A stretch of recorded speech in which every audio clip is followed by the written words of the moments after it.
हाय मेरी YouTube family, हमारे सीमा Kashmiri cook में आपका स्वागत। गाइस नमस्कार। आज हमारी माता का जन्मदिन है, इसलिए बना रहे मूली की चटनी। देखिए, इसे डालेंगे जीरा, इसमें प्याज टमाटर अदरक लहसुन कुछ नहीं पड़ेगा। ये तड़क गया, डालेंगे मूली। फ्राई नहीं बनाना,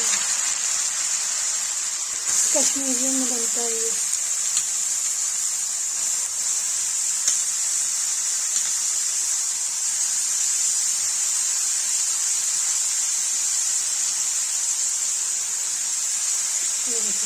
गाइस नमक डाल के ढक देंगे। गाइस देखिए, इसमें नमक डाल दिया, इसको चला देंगे।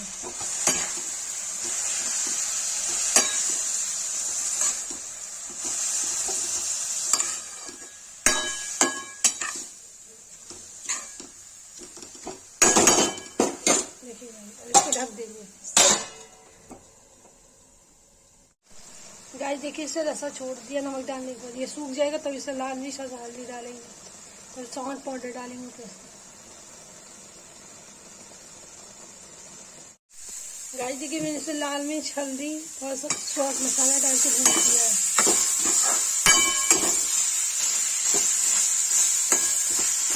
गाइस ये देखिए, मूली की चटनी बनकर तैयार है। इसको ये रेसिपी पसंद आए लाइक कमेंट शेयर सब्सक्राइब जरूर करें।